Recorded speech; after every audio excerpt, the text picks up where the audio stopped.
Welcome back, everybody. You got Will and I, man, here from the Block Runner MetaZone, Rovi and MScribe, and today we're going to be talking about Tensor, some AI stuff.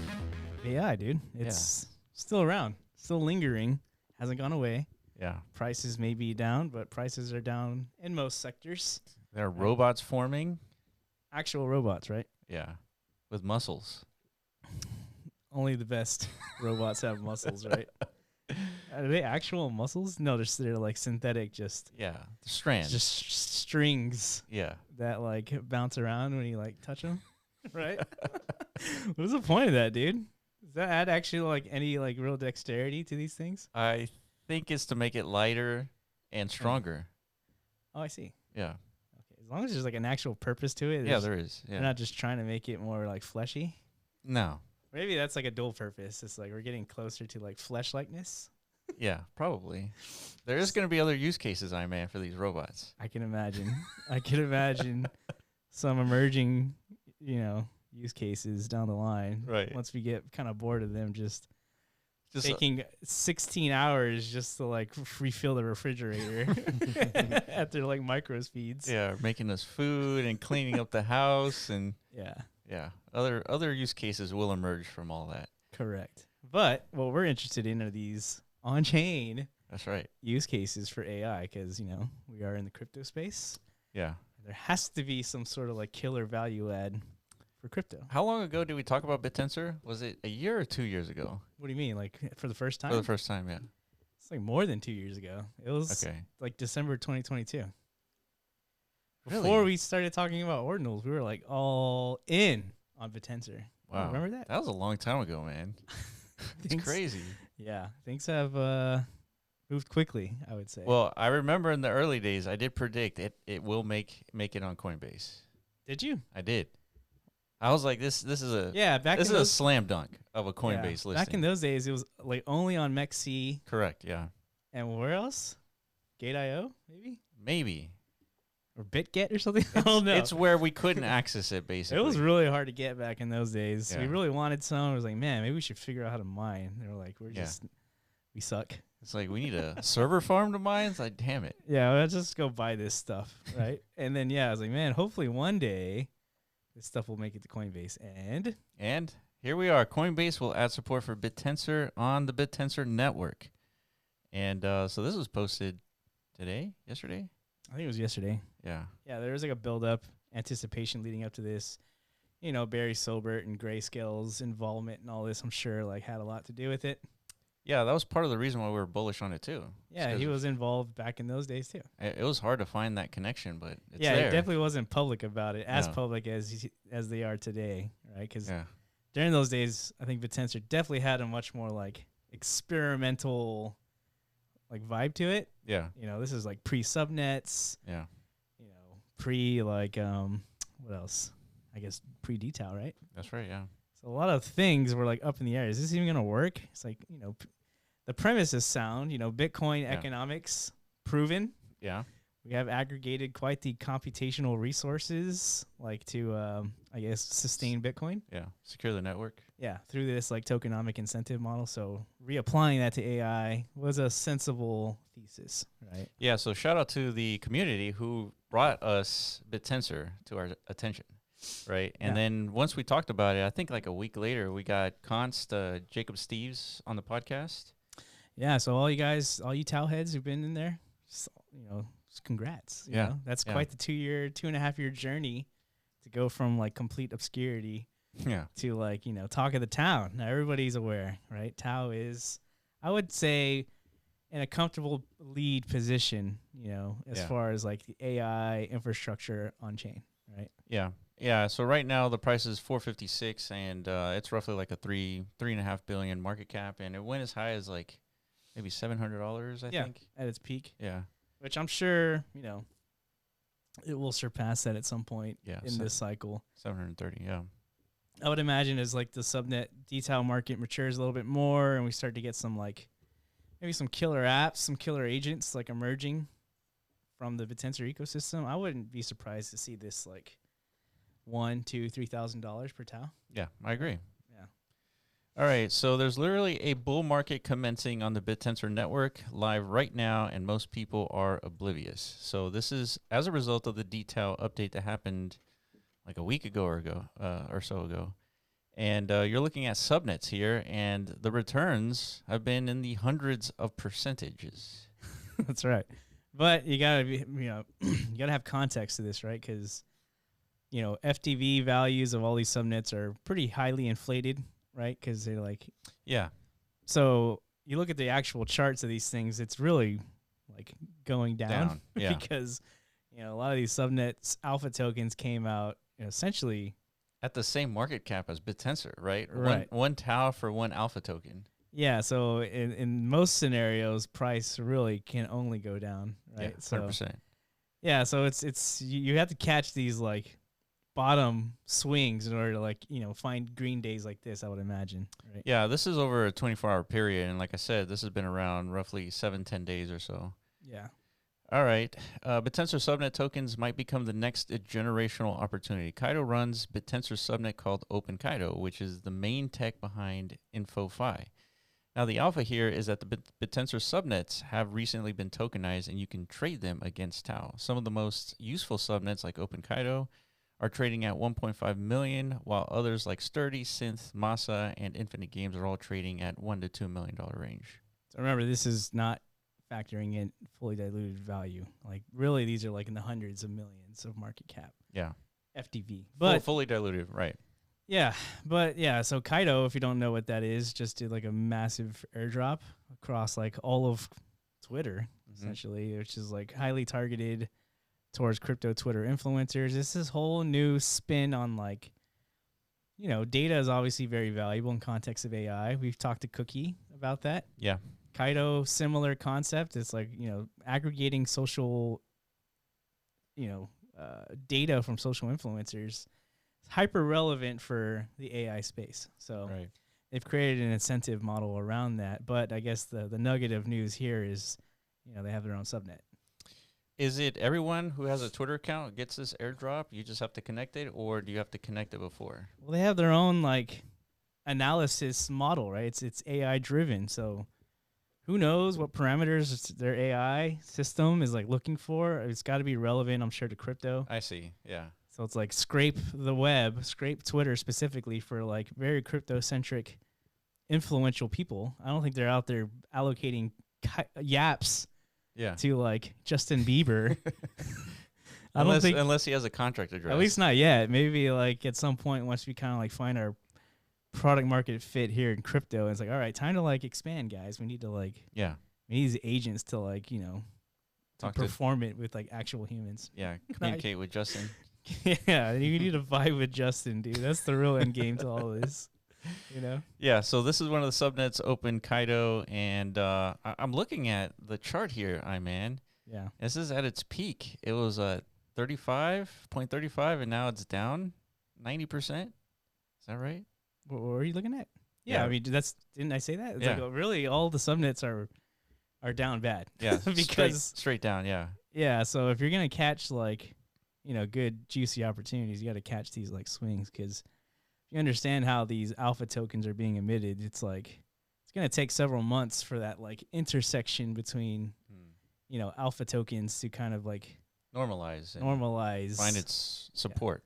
Yeah, I guess. Yeah. And then from there, I think you'll have, like, real respectable, like, market activity, right, where maybe new subnets that are undervalued present big opportunities, right? Yeah, so here's what we were talking about earlier. The market cap is 1.36 million, fully diluted is 346 million. Yeah. So still there's opportunities for sure. Like Kaito is a massive app. A lot of people like the platform, they like the product, and it's got a Bitensor subnet, so there's got to be value there somewhere. Right? So with the update with dTAO, that meant that there could be new subnets added. And it looks like there's 4 new subnets added to Bitensor since the launch. Yeah, that's good. So things are churning along, right? You would hope to see this. I think I remember seeing Kant say like he was anticipating like a subnet activation like every 5 days or so was like the expected. Yeah, they started like the price to become a subnet was really high, and then would just come down, and then it would just find its like spot price for like something like that. what the market wanted to pay to be a subnet. Yeah, so there's like 4 new ones here. You could see them, but they don't have any names. Yeah, one of them, it says it's fake news. Dad. Yeah, dad. And then unknown. Unknown. Sin. Sin. And then nothing. Empty. That might be Shlomes. That's right. Shlomes is now on Bitensor, dude. Could Confirmed. be. Nothing subnet. All right, now we're looking at Story Protocol here, and we'll show you why. But market cap almost $1 billion, and then here we go. Our technical roadmap is live. Story is committed to driving continuous improvements to L1 performance, reliability, and decentralization. And built on top of the L1 infrastructure is a unique stack of IP-focused products, features, and applications. 2 technical releases, late Q1, Q2 product roadmap, and Q3 comprehensive network. And all right, here. So there's been a lot of memes going on out there, Iman, and a lot of those memes are leveraging IP that is not theirs. Yeah. And so a Story Protocol, you can kind of combine maybe the originators of these memes, the originator of the memes that are not crypto tokens. Maybe they want to launch an official meme, right? And so they would. Yeah, not just memes, just really anything of creative like effort, right? Yeah, and that's the point of Story Protocol is like any IP. It could be art, but in this case, like the zeitgeist is memes, and that's why. Yeah, like I think this is the easiest thing to really showcase. It's like, okay, memers, like, create an organic meme, but before you do that, make sure you do it on our chain and like, cement like the foundations for like a on-chain royalty system, right? Man, I think we might see a challenge here because you have like a crypto like community pumping up Pepe token, and then you might have like the creator of Pepe launching its own meme, and now you have a clash. Yeah, I mean that's kind of part of the experiment, right? See like if the market gravitates towards this stuff or not, because I mean, I think it's good. I think the idea of supporting creators is massively like under focused. Yeah. I mean, creators are everything, right? And if you like last cycle did so well initially with NFTs because that was the focus. It's like, bring your art into like, on Ethereum, on OpenSea, whatever. And we have this royalty mechanic. So like whatever the market does with your creation, you got your get. Mm-hmm. Yeah. That obviously attracted a huge wave of creation and, energy essentially. And then as soon as we like cut that off because Blur came in, it's like, you know what? Let me reduce that benefit to the creators, favoring the degen side of the market. What happened? A complete like exodus of like creative energy. Yeah. Right? And OpenSea bends the knee. Yeah. OpenSea did the same thing. It's like creators felt fucked because they actually got fucked. And then that was the end of that. So Story Protocol makes a lot of sense. I think they have a much bigger, AI agents. They're going to be like the new wave of, at some point, of like creative, like inception, right? That's kind of like what we're hoping for. Yeah, and there's a project that's kind of leveraging that. So What the Freg roasts and trolls Pepe because Freg WTF is on a mission to restore meme culture integrity in Web3. So there's a whole story that kind of like breaks this down, and they have a white paper. And ultimately, it's just putting IP on chain and leveraging that and getting compensated as a result. That's as far as it goes, dude? Well, that's part of it. That's the start of it. You just really don't like that cursor, do you? Yeah, I mean, we're looking at like an old school kind of like television. It's blinking, and this is a trip right here. Yeah, well, Freg itself is like so there's a deeper, I think you're really underselling this, dude. There's a really deeper mission for this thing. It's, putting it out there like Pepe is the most like overutilized meme on the internet, right? Like, and the parallel comparison is like, what if the originator of this meme actually like, had these foundations to deploy this meme and, then it's so utilized. What does that mean for the actual originator, right? So that's what the whole Freg thing is like, a showcase of what that could look like, right? And then whole AI agents, let's implement this as part of Freg's communication strategy. And like it says down here, trolling and roasting fake memes, crawling authentic IP, enable community replication, blah, blah, blah, blah, blah, blah. Yeah, and the AI like is actively roasting the fake memes. Yeah, so I think it's interesting, you know, whether or not like the market, again, it's like an experiment to see if the market really cares or not about like. Well, let's see if the market does care, right? We're looking at the WTF token. It's at a 5 million market cap, and looks like it's only up. So is that it? That's Freg? That is, yeah. What the Freg? Yeah. Zoom in a little closer, dude. I gotta see. Does this thing have Pepe? Oh, look at Pepe is crying in the corner, dude. Yeah. Yeah, so there you go. That's this is like the first, I guess, showcase of like an IP on chain for Story Protocol. So yeah, expect more of this, more memes, more AI agents to start deploying. Definitely another ecosystem to like keep your eye on. Mm-hmm. All right, so we're looking at a tweet from 0x Jeff. He's been putting out bangers recently. So AI trends from Consensus. It says AI projects are shifting from building conversational agents sharing insights to utility-focused agents. And then down here it says the evolution of existing agents by equipping them with new skills will be a key trend. New utilities, Bitensor, new 3D avatars, voice, knowledge bases, and more. Teams that can evolve their agents quickly will see the best recovery once the market picks up. So we're going to see like really intelligent agents kind of forming here, and I do think the market is going to recognize that and play accordingly. Yeah. Yeah, I guess like the first iteration was Aixbt as a showcase of like that is the social agent, and it really did a lot of work. I think at one point 80-90% of the mind share was around Aixbt. Yeah. In competition with like real human influence. So that was pretty impressive. But yeah, I think people are, you know, we lose appreciation quickly. Or like, all right, where's the next shiny thing, right? But so the next iteration of like a productive agent is, I think, a lot more difficult to pull off. More utility. Yeah. Trading bots, producing content. Yeah, so I guess like the next like landmark milestone of an agent most likely will be something that's more centered around, look at this agent like getting rich, right? Yeah.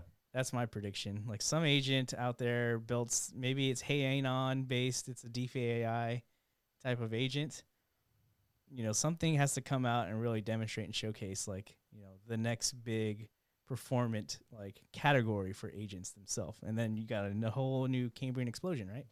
Yeah, and part of this is the platforms we've talked about in the past. Eliza OS still leading though by a wide margin, but other projects like Arc.Fun have also seen some growth, and yeah, so we're looking at AI 16Z and different platforms leveraging or being leveraged by developers. And so I do think we're going to see kind of like a growth of AI utilization, but with actual utility beyond just tweeting and, you know, coming up with, you know, funny memes and tweets and stuff like that. And we finally have Near here. So the first truly autonomous AI agent have arrived, introducing Shade Agents. It's a multi-chain AI-powered smart contracts that are fully verified on-chain and designed to eliminate single points of failure. So Shade Agents sign transactions on every chain, custody and trade any crypto asset, access of off-chain LLMs, APIs, data computation, enable decentralized groups of worker agents to collectively control the same key via chain signatures and preserve privacy. So now we're talking about multiple agents communicating with each other on chain to perform some sort of like action, right? Yeah. So this is like Near protocol getting like, you know, deeply embedding itself within this race, right? Yeah, I think it's pretty interesting that their tech allows signing transactions on, says every chain. Yeah, I mean, every agent framework or stack is going to need that capacity, right? 100%. Because these opportunities, as you guys probably know, if you're like been following our channel, like this stuff doesn't stay complacent. Like it doesn't stay in one spot.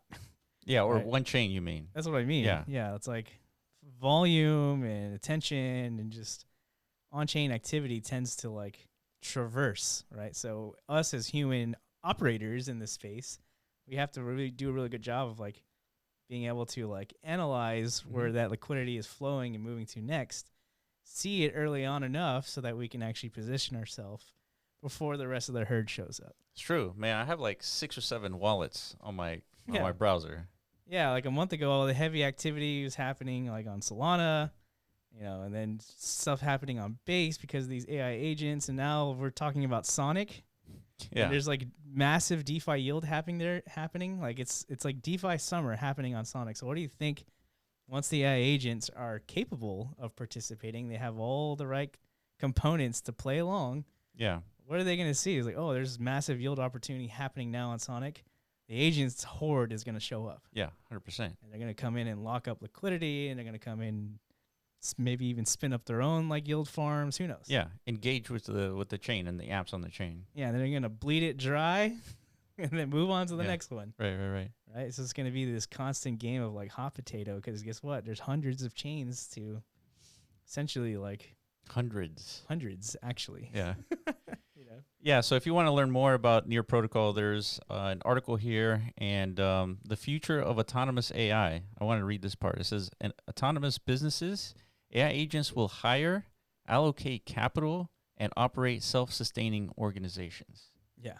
That's sort of like kind of what we need in the metaverse, don't you think? Everywhere. And in all facets of like enterprise, for sure. Like, and there's a lot of things that require capital allocation and, you know, self-sustaining organizations. Shit, like AI agent, just every DAO needs a DAO agent. Exactly. So we're getting closer to like the interesting times, the much more interesting times. Like AI is already pretty interesting, but to see, you know, because obviously most of this stuff is highly dependent on Web 2's progress. In case you didn't know, it's like fucking quantum chips and shit on the way. So progress is definitely being made pretty rapidly. Yeah, I mean, Microsoft just found the new particle called Majorana. They found it? It was just out there? They discovered it. They not only could they measure it, it existed last year, right? They measured it, but now they're manipulating it and controlling it now this year. And so now they can create quantum chips. What does that even mean? What do you mean a new particle? I thought that they said it was like a new like state of matter. Yeah, it's a new particle. It's a quantum particle. Okay. It's brand new. Wow. As of like last year, brand new. Unbelievable. Yeah. I don't understand. There's obviously an alien at Microsoft somewhere. It has to be. Yeah. That's pretty wild. So within the next 5 to 10 years, we're going to have quantum pretty soon, powered AI. This channel will be focused on quantum computing. Pretty soon, this channel probably won't even exist. It's like we'll have no value to you guys anymore. Yeah. You know? So clock's ticking, dude. Yeah. All right, guys. Well, if you guys find anything that you think we should talk about, let us know in the comment section below. I appreciate you for watching, and we will catch you in the next video. Peace.